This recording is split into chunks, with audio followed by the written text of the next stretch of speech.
Akan ajarkan tutorial jadi teroris. Siap? 4 tahapan untuk menjadi ekstrim. Yang keempat itu bos, nah itu kekerasan fisik sudah kekerasan. Harus berani ya, berani ngebom. ngebom.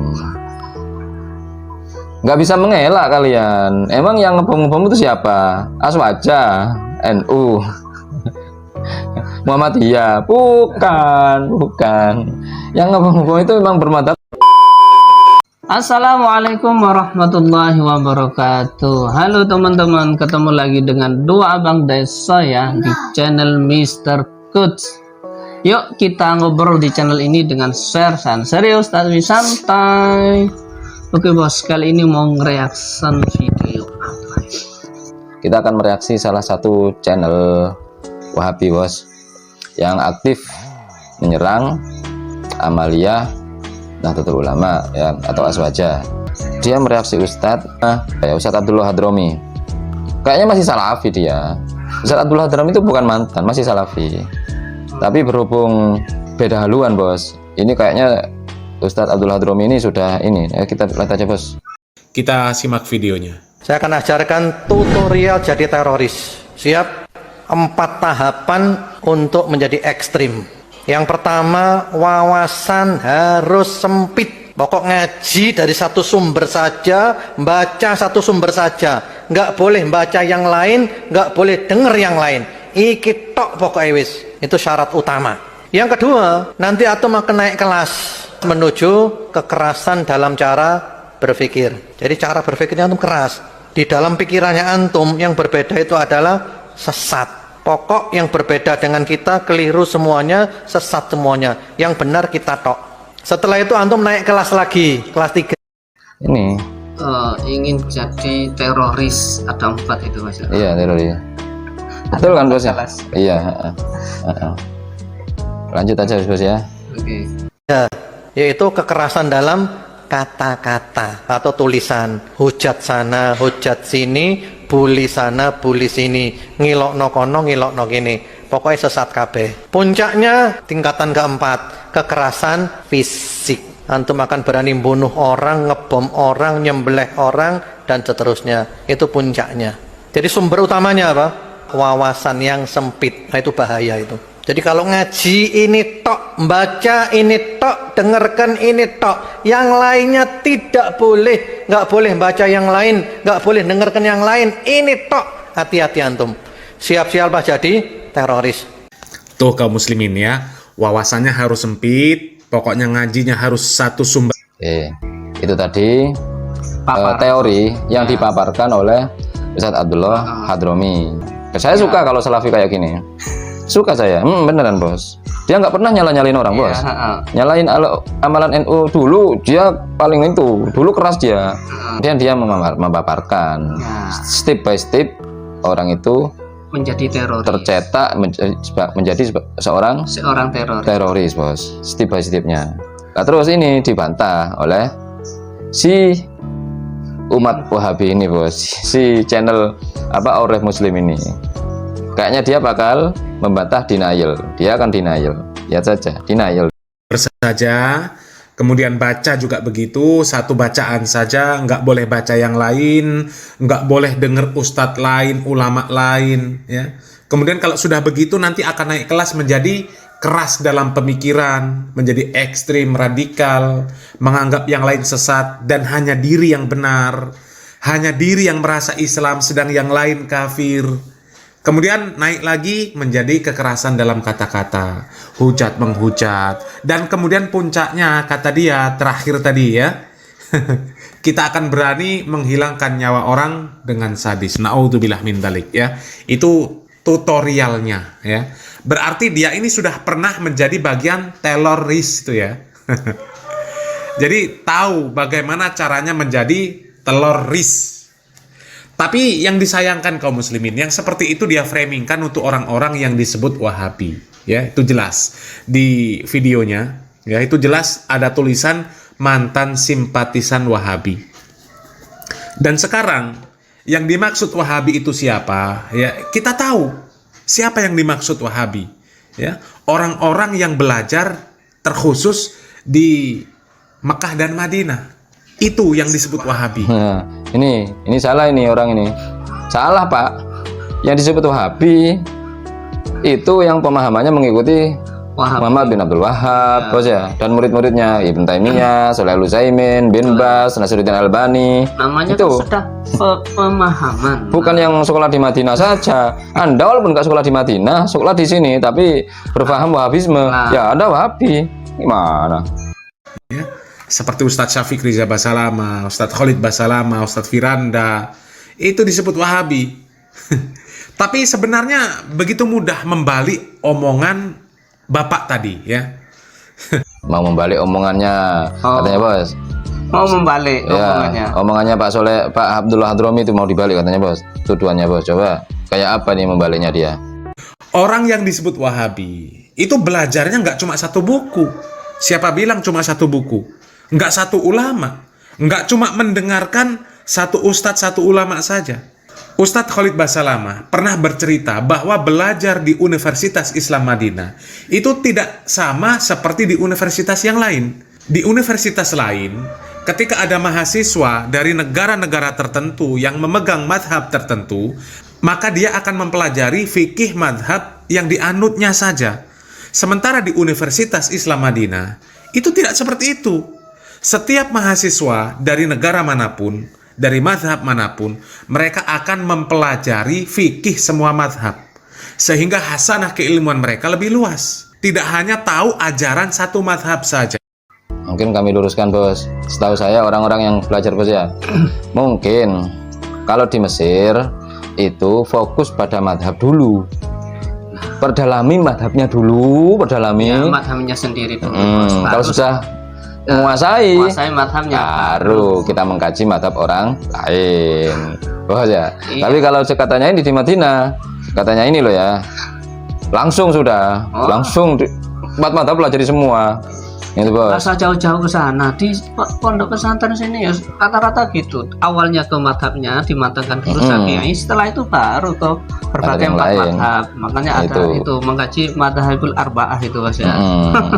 Makanya kayak gitu, karena langsung belajar empat madhab bos. Akhirnya seneweng.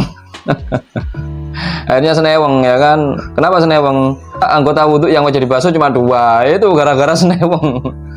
Belum apa-apa sudah 4 madhab ya kan. Akhirnya rukunnya wudhu, anggota yang wajib dibasuh hanya 2, wajah dan tangan saja lah. Itu akhirnya, itu kan hasilnya kan ya.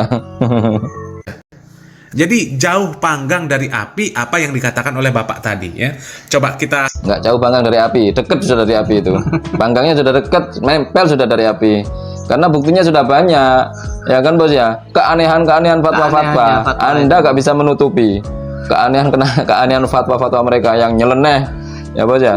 Itu gara-gara apa? Belajar apa itu? Yang sholat di kandang kambing, yang wudhu kena kencing kucing, batal wudhunya. simak video dari Ustadz Khalid Basalama. Dan yang mereka mengatakan Muhammad bin Abdul Wahab yang membersihkan Jazirah Arab dari banyak sembahan-sembahan berhala. Kalau kita baca bukunya, nggak pernah saya pelajari secara khusus di kelas, nggak pernah. Selalu kembali kepada buku-buku induk, buku hadisnya. Kita dari tingkat 1 sampai tingkat 4 kuliah belajar dari Sahih Bukhari sampai Sunan Abi Daud, Tirmidzi, Nasai dan seterusnya. Kemudian juga buku tafsir kita belajar tafsir Ibnu Katsir. Tafsir buku-buku induk semuanya. Nggak ada sesuatu yang dianggap asing atau baru. Saya malah terbalik, sebelumnya tahun 89 saya pernah di Kairo. Dia bilang kan gitu bos ya. Belajar tafsir saja Ibnu Katsir kan? Ya, Ibnu Katsir. Tafsir yang lain belum dia. Memang Ibnu Katsir memang rujukan rata-rata rujukan Wahabi bos, karena tafsir Ibnu Katsir itu kan yang referensinya hadis bos. Tafsir Quran bil Quran, tafsir Quran bil hadis kan gitu bos ya. Kalau tafsir yang lain masih mengambil dari Israiliyat, nggak masalah sebenarnya, nggak masalah. Kayak At-Tabrani, At-Tabari bos, dan banyak lagi bos tafsir yang lain bos. Itu kayaknya di nomor 2 kan gitu loh. Lanjut bos. Kairo. Saya waktu di Al-Azhar malah saya temukan di sana, dan saya yakin teman-teman kalau ada yang pernah kuliah di sana tahu masalah itu. Itu kalau lagi mau belajar fikih misalnya, maka ditanya siapa yang madzhab Syafi'i. Saya waktu itu sama sepupu saya angkat tangan. Silakan ke kelas sebelah, gurunya sendiri. Siapa yang madzhab Maliki? Angkat tangan. Waktu itu orang-orang madzhab Maliki banyak malam dari Afrika. Angkat tangan. Kelas sebelah, gurunya datang, khusus materi fikih. Siapa yang madhab Hanafi? Teman-teman dari Turki datang, pindah ke sana. Siapa yang madhab Hambali? Oh, teman-teman dari Timur Tengah, banyak dari Mesir. Jadi saya ini tidak pernah tahu Imam Malik, Imam Abu Hanifah, Imam Ahmad bilang apa. Yang saya tahu adalah Syafi'iyah. Bas, tidak ada yang tahu. Di Madinah beda sekali. Ya enggak lah. Ya enggak. Buktinya sekarang yang di Indonesia jauh. Ya bos. Iyalah, Jauh di Indonesia. Di Indonesia ini ada 3 kelompok besar mahasiswa-mahasiswa yang kuliah di luar negeri, bos. Yang pertama adalah yang dari Yaman. Di situ ada beberapa lah, bos ya. Ada Lahqaf, kemudian apa yang di Hadramut itu, bos ya, dan lain-lain. Kemudian ada yang dari Mesir, tepatnya di Kairo. Kebanyakan rata-rata di Al-Azhar, bos ya. Al-Azhar. Itu kayaknya universitas tertua, bos, di dunia, bos Ya, ya. Al-Azhar. Al-Azhar. Tertua, bos. Kemudian ada yang ini kelompoknya Wahabi ini, kuliahnya di Madinah. Madinah. Tapi di Saudi itu nggak semuanya Wahabi loh ya, teman-teman ya. Maksudnya yang orang Indonesia yang kuliah di sana.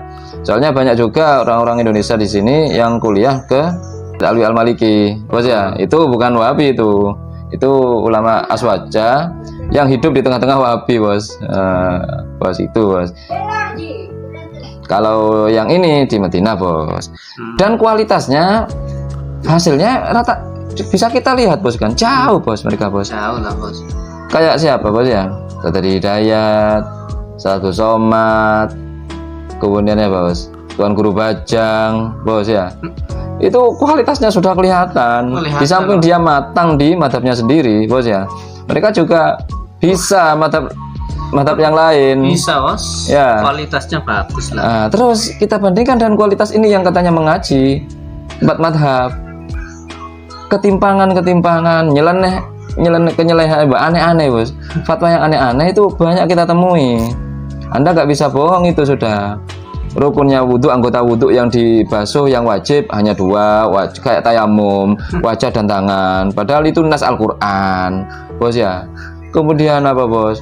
Wudhu batal wudhunya kalau kena kencingnya kucing.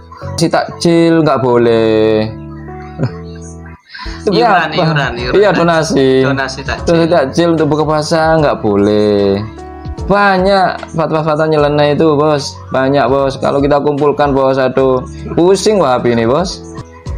Dan benar, bos ya. Kita kembali ke kita kembali ke Ustadz Abdullah Hadromi, bos ya. Abdullah Hadromi.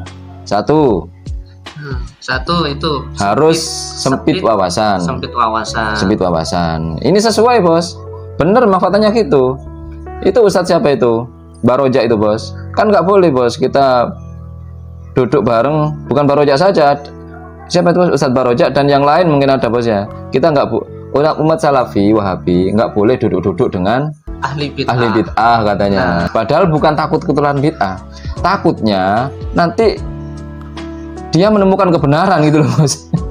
Takutnya menemukan hadis baru itu. Iya, takutnya itu. Takutnya menemukan hadis baru yang di luar. yang di luar mereka. Sahih Itu bisa. Sahih juga. Nah, takutnya itu kan mereka kan dengan alasan jangan bergaul dengan ahli bid'ah, nanti ketularan. Kayak gitu. Kemudian ya setelah sempit wawasan, barulah, bos ya, keras cara berpikir, bos ya. Ya. Keras cara berpikirnya keras. Ya kayak Repres itu jadinya. Keras, bos, berpikir. Tegas, katanya tegas, padahal delurung. Nggak tahu dalil tapi nyerodok aja terus, bos. Kemudian yang ketiga apa tadi, bos? Ketiga itu Kekerasan, bullying. nah, Bullying, bos, ya. Bullying, bos. Ada juga bullying gitu, bos. Pokoknya yang selain mereka salah. yang keempat itu, bos. Nah, itu. Kekerasan fisik. Sudah kekerasan. Ada Berani ngebom. Nggak bisa mengelak kalian. Emang yang ngebom itu siapa? Aswaja, NU, Muhammadiyah? Bukan. Yang ngebom itu memang bermadzhab Wahabi lah rata-rata, bos ya. Buktinya sudah jelas. Buku-buku rujukan mereka ketika teroris ditangkap itu memang ada yang buku Kiai Hasyim Asy'ari. Nggak ada. Anda nggak bisa membantah, menyangkal itu nggak bisa. Mau denial, mau playing victim gimana pun nggak bisa. Puncak kebrutalan seseorang itu ketika dia membunuh sesama manusia, terutama saudara seiman, bos ya. dan berdalih masuk surga katanya bos. Ya nggak bisa masuk surga. Anda besok dituntut di akhirat sama orang yang dibunuh ini, ya kan? Anda mau masuk surga nggak terima ini yang dibunuh ini. Saya tidak terima ya Allah, dia dolim kepada saya dibunuh secara dolim dulu di dunia. Burung, nggak jadi masuk surga, masuk neraka Anda. Itu jadi Anda nggak bisa mengelak bahwasanya, nggak bisa menyangkal lagi bahwasanya para teroris itu memang bermadhab Wahabi, alirannya memang Wahabi. Oh, sesuai dari Iya, di Indonesia loh ya, di Indonesia. Oke bos, untuk hari ini itu saja bos. Semoga bermanfaat bos. ya, semoga bermanfaat, semoga tercerahkan. Ah, Yang baik-baik semuanya datang dari Allah, yang jelek-jelek datangnya dari kami. Walafumikum, mohon maaf. Akhirul kalam. Assalamualaikum warahmatullahi wabarakatuh. Waalaikumsalam warahmatullahi wabarakatuh.